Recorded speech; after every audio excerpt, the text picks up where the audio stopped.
सामान्य हज़रात अस्सलाम वालेकुम रहमतुल्लाहि व बरकातुहू। ज़कात न देने का दर्दनाक आज़ाब। मुलाज़ा फरमाएं औज़ु बिल्लाहि मिनश शैतानिर रजीम बिस्मिल्लाहिर रहमानिर रहीम। अम्मा बाद, ज़कात न देने वालों का जो बुरा अंजाम क़यामत में होने वाला है और जो सज़ा उनको मिलने वाली है वह इतनी सख्त है कि उसके सुनते ही से रोंगटे खड़े हो जाते हैं और दिल कांपने लगते हैं।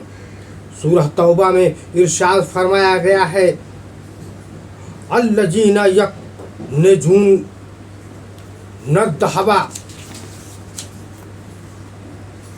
वल फिज़्ज़ता वला युनफ़िक़ूनहा फ़ी सबीलिल्लाह फबश्शिरहुम बिअज़ाबिन अलीम मा अलैहा फ़िन्नारि जहन्नम फ़तुक्वा बिहा जिबाहुम वज़ुनूबुहुम वज़ुरूहुम हज़ा मा कन्नज़्तुम लिअन्फुसिकुम फ़ज़ूक़ू मा कुन्तुम तकज़िबून। और जो लोग सोना चांदी माल दौलत जोड़ के रखते हैं और उसको खुदा के राह में खर्च नहीं करते, यानी उन पर ज़कात वगैरह फर्ज ही उसको अदा नहीं करते, ऐ रसूल तुम उन्हें सख्त दर्दनाक अज़ाब की खबर सुना दो, जिस दिन की तपाया जाएगा उनकी उस दौलत को दोजख की आग में फिर दागे जाएंगी। उससे उनकी पेशानियाँ और उनकी करूठे और मीठे और कहे जाएंगे, यह है वह माल दौलत जिसको तुमने जोड़ा था अपने वास्ते। पेश मिजाज चूँकि अपनी जोड़ी हुई दौलत का इस आयत के मजमून की कुछ तफसील हुजूर सल्लल्लाहु अलैहि वसल्लम ने एक हदीस में भी फरमाया है।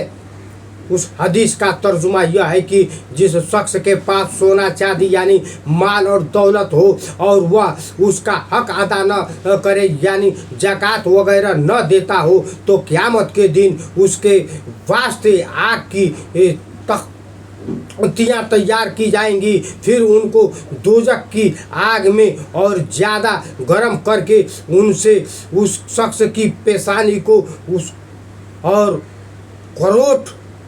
करवट को और पुष्ट को दाग दिया जाएगा और इस तरह बार बार उन तख्तियों को दोजख की आग पर तपा के उस शख्स को दागा जाता रहेगा और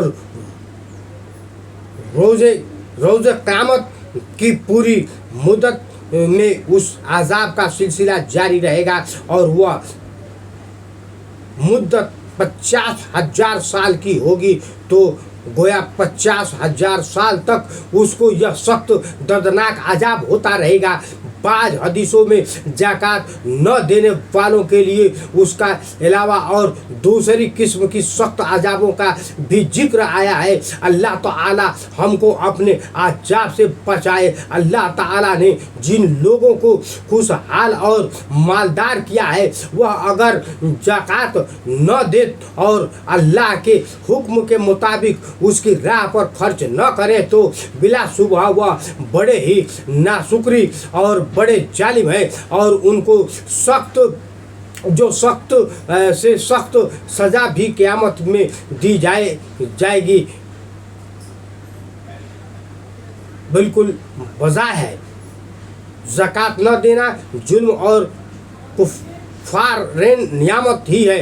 फिर यह भी सोचना चाहिए कि ज़कात और सदक़ात से दरअसल अपने ही ग़ुरबत और ज़रूरतमंद भाइयों की खिदमत होती है। तो ज़कात न निकालना दरअसल अपने उन गरीब और मजबूर भाइयों पर जुल्म करना और उनका हक मारना है। भाइयों, जरा सोचो, हमारे और आपके पास जो कुछ माल और दौलत है वह सब अल्लाह ताला ही का तो दिया हुआ है, और हम खुद भी उसके बंदे और उसके पैदा किए हुए हैं। बस अगर वह हमसे हमारा सारा माल भी तलब करे, बिल्कुल जान देने को भी कहे, तो मेरा फर्ज है कि बला चून और चरा सब कुछ दे दिया जाए। यह तो उसका बड़ा करम है कि अपने दिए हुए माल से सिर्फ 40वां हिस्सा निकालने का उसने हुक्म दिया है। बिरादरान इस्लाम, ज़कात निकालें, चून चून करके गिरवाते मुसलमान मोमिन भाइयों की मदद करें। आका नामदार सल्लल्लाहु अलैहि वसल्लम ने जब फिदिया का हिसाब किताब किया था तो उस वक्त जो है गिरवाता मक्का और मदीना ख़त्म हो गया था। आज हमारे हिंदुस्तान के अंदर हम कितने गुर्बत में चल रहे हैं, और कितने लोग मालदार हैं जो गरीबों का ख्याल नहीं करते हैं। आप लोग सबसे यह अपील है कि गरीबों का ख्याल करें और अपना भी आखिरत बनाएं, अपने माल का हक निकालें, सदाकतुल खैर करें। अल्लाह सवाबेदारन देगा इंशाअल्लाह तबारक तआला। बयान को ज़्यादा से ज़्यादा फैलाने की कोशिश करें कि हजरात मोमिन मुसलमान को नसीहत मिले, फैज़ हासिल हो। मिलते हैं फिर एक नई बयान के साथ इंशाअल्लाह तबारक तआला। जो भाई बहन सब्सक्राइब न किए हैं सब्सक्राइब कर लें। अस्सलाम वालेकुम व रहमतुल्लाहि व बरकातुहू।